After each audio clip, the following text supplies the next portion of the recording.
Hello students, good morning and welcome to OnlineTyari. Let's see today's current affairs and top 10 MCQs. The first question for the day, which among the following places is hosting the plenary meeting of the Kimberley Process Certification Scheme, which is KPCS 2019? The options are given below. If you know the right answer, you may comment. The right answer is New Delhi. So, the plenary meeting of KPCS is being hosted by India, which is the present Kimberley Process Chair from 18th to 22nd of November this month. Okay, 18th to 22nd of this month.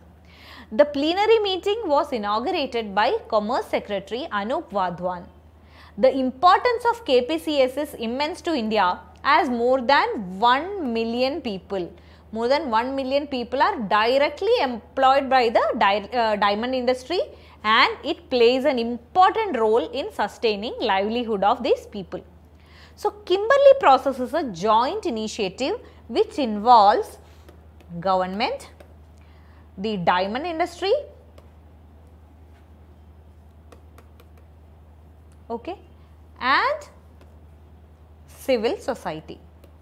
So, the stakeholders from all these are part of Kimberley process, okay, and the Kimberley process also manages the flow of conflict diamonds. So, the important term which you have to note here is conflict diamonds.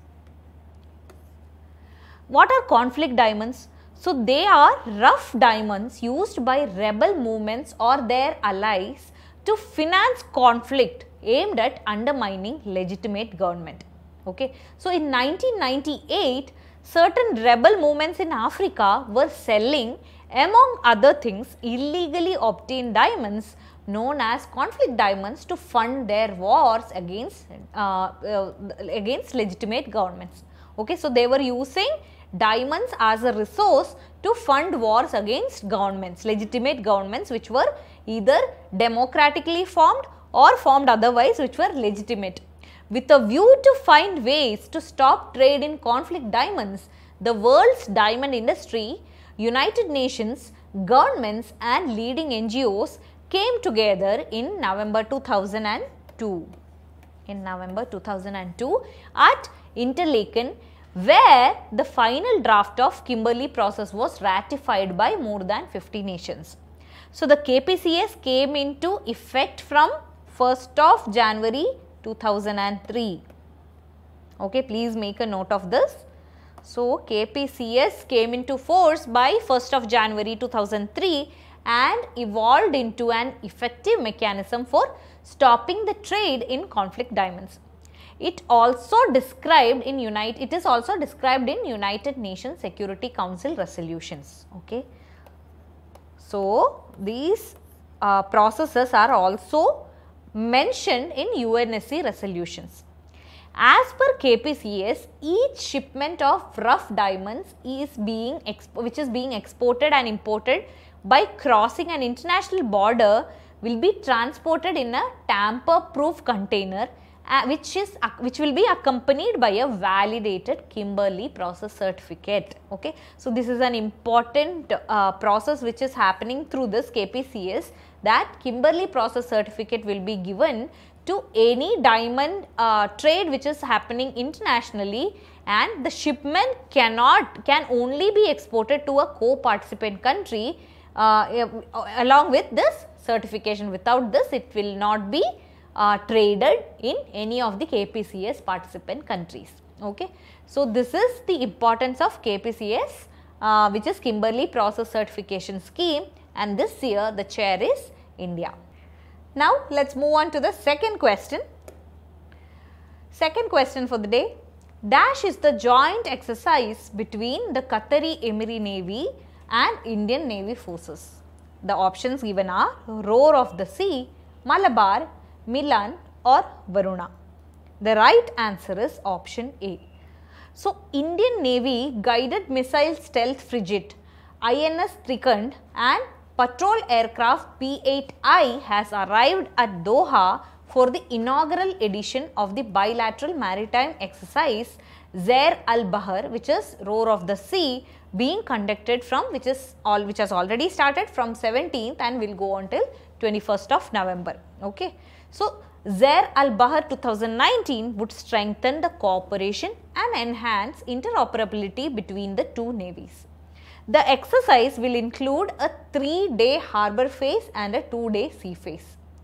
India and Qatar have traditionally enjoyed warm and friendly relation, sharing common developmental and cultural values. Okay, so India and Qatar have a very friendly relations, have been having very friendly relations historically, and they also share common cultural values. The inaugural edition of the bilateral maritime exercise between the two countries, between the two navies, would further strengthen the robust defense cooperation between the two countries, especially in the fight against terrorism. So, importance are given to terrorism, combating terrorism and maritime piracy,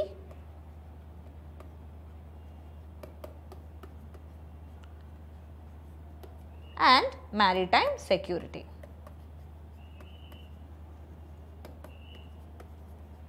These would be the focus areas of this particular exercise this year, right. So, please make a note of this, and these kind of questions are often asked. Roar of the Sea is a joint naval exercise between Qatar and Indian naval forces.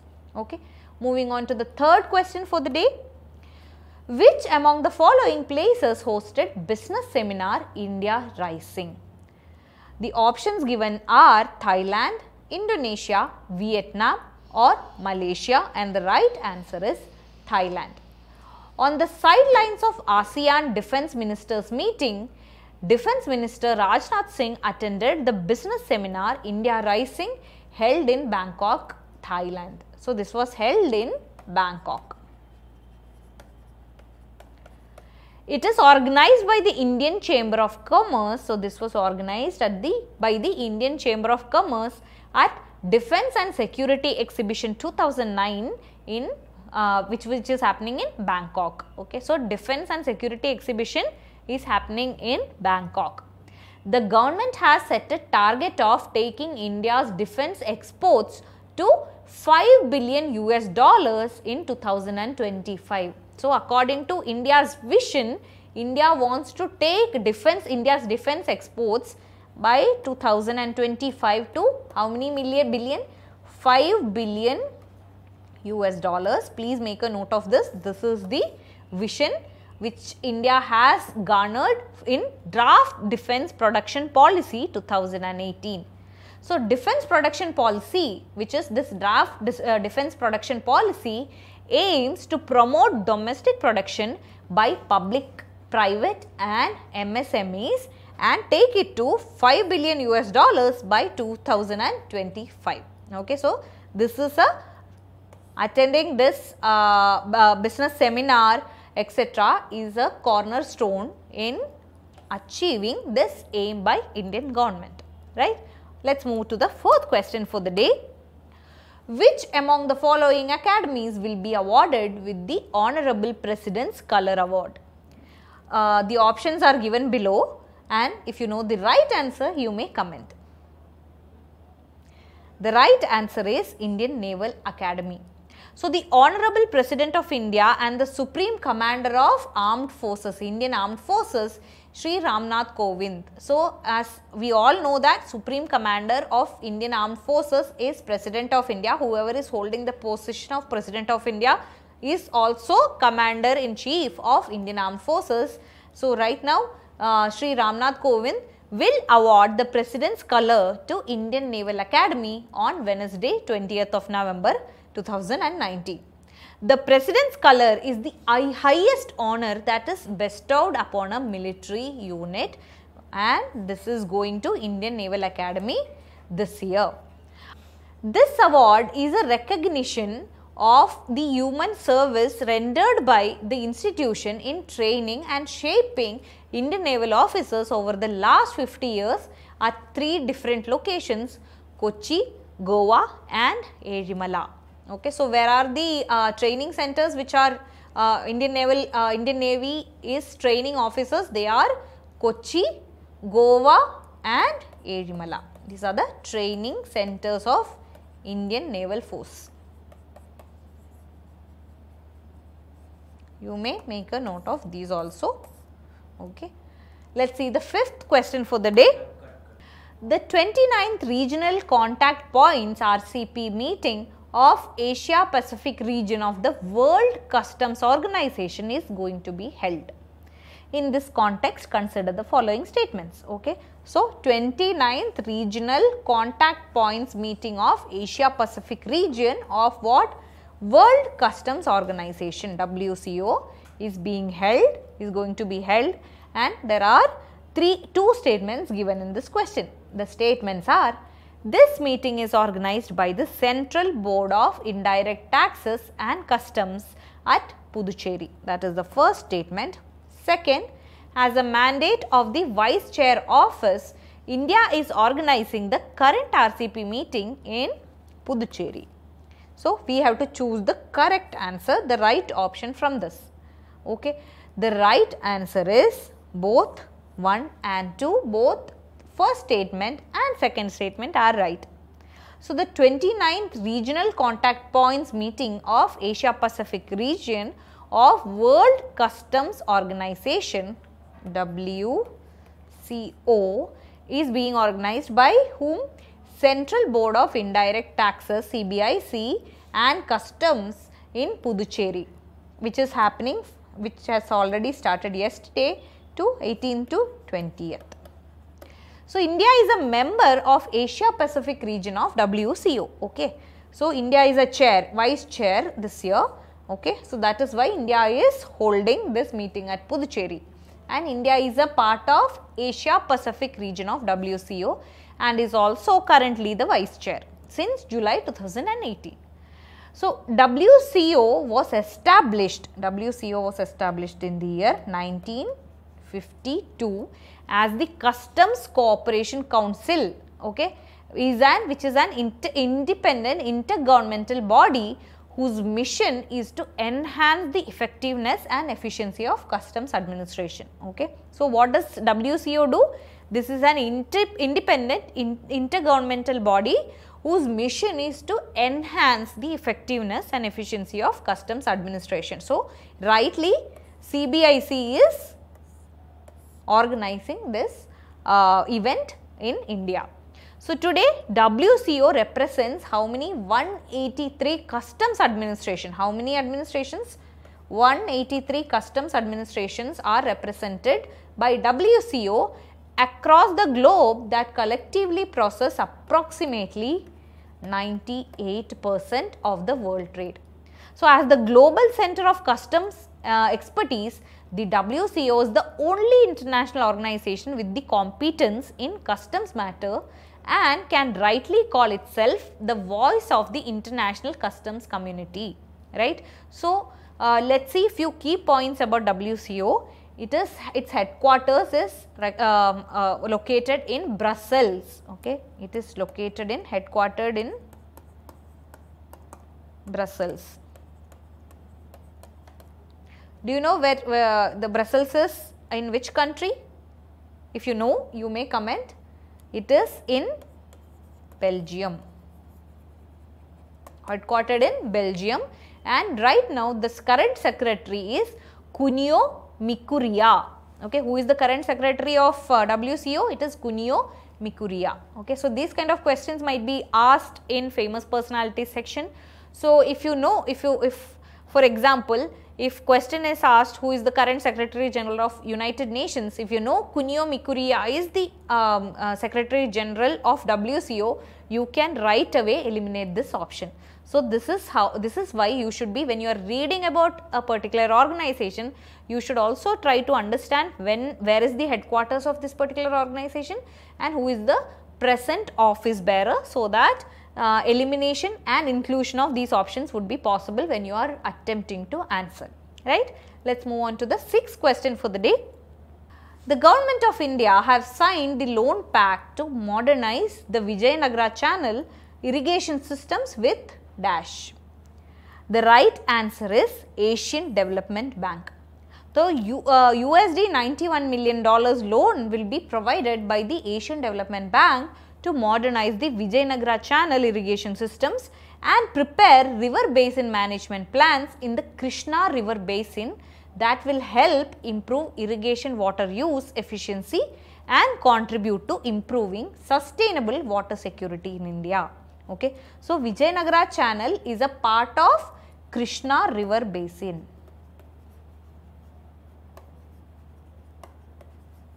And Asian Development Bank is providing 91 million US dollar to modernize this particular channel.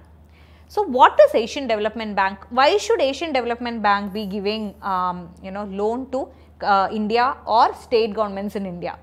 Asian Development Bank is a regional development bank established on 19 December 1966.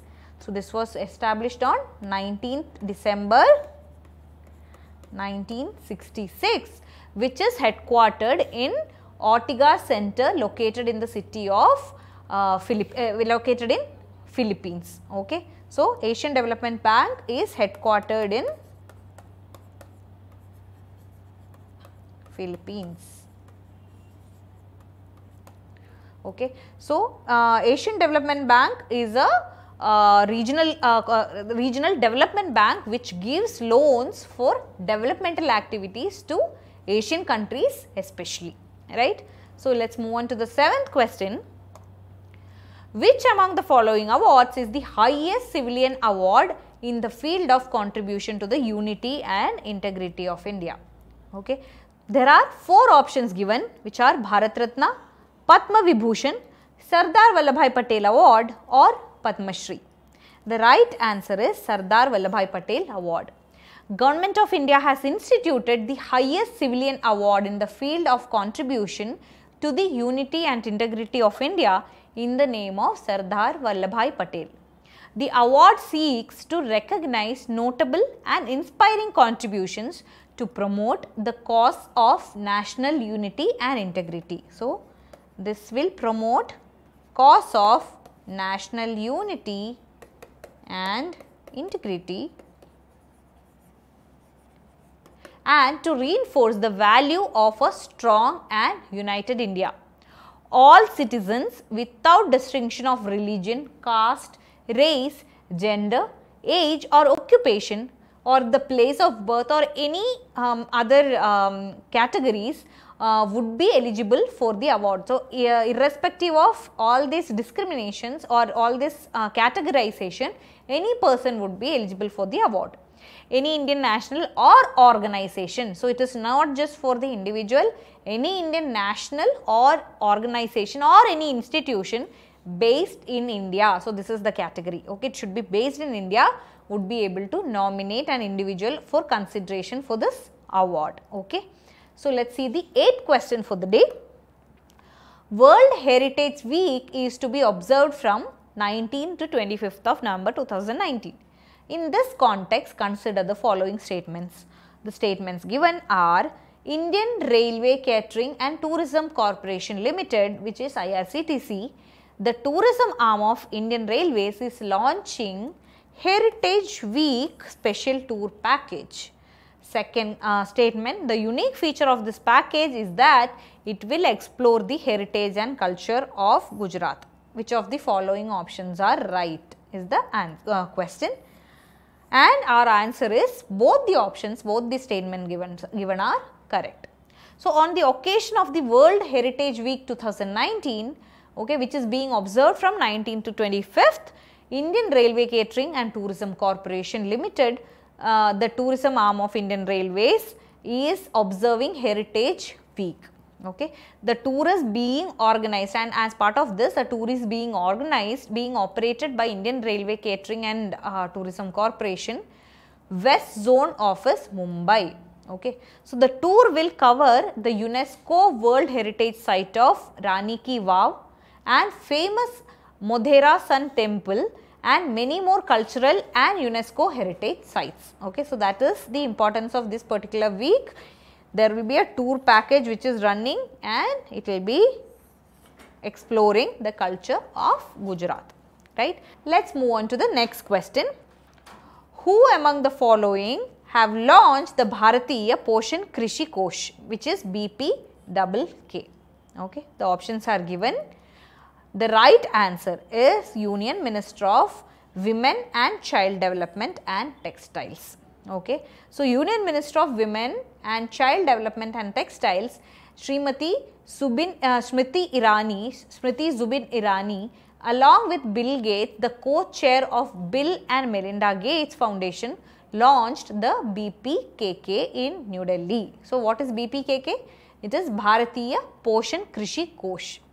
The BPKK will be a repository of diverse crops across 128 agroclimatic zones in India. So, this will be a repository of diverse crops of 128 agroclimatic zones in India for better nutritional outcomes.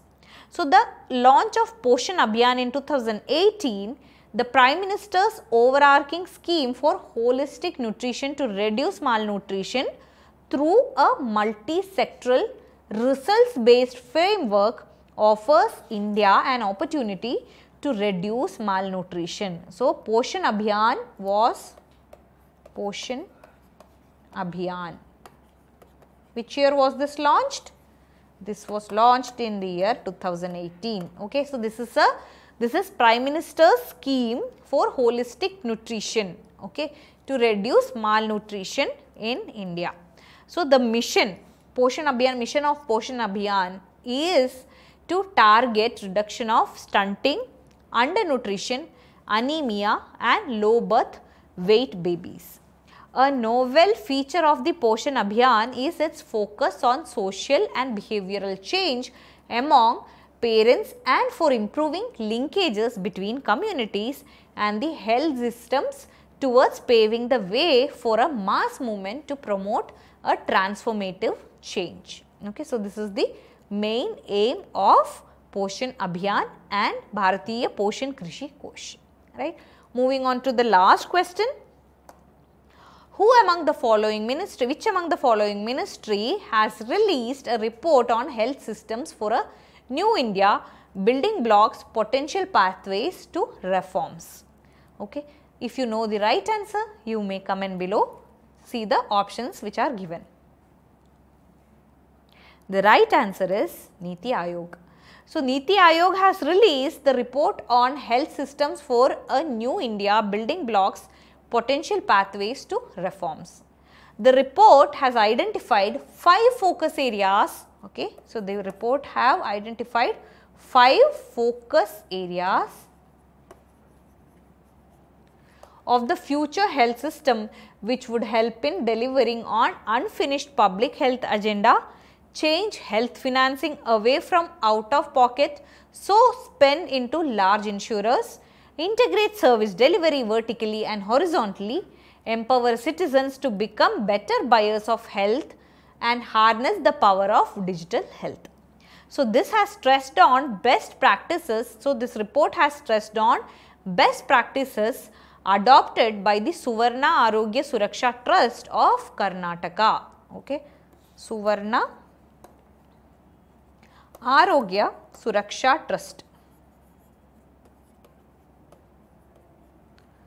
of Karnataka, which was launched in the year 2010, which went on to empanel hospitals from neighbouring states for patients living in border areas for their state health insurance schemes and are now aiming for providing the health scheme for their entire 6.4 crore population. So, Karnataka is also looking at bringing all the schemes under a single umbrella, all the health schemes under single umbrella, right. So, another example that has been cited in the report is also a example of Meghalaya, right. So, that is about top 10 MCQs and important current affairs for the day. If you like this video, please like, share and subscribe.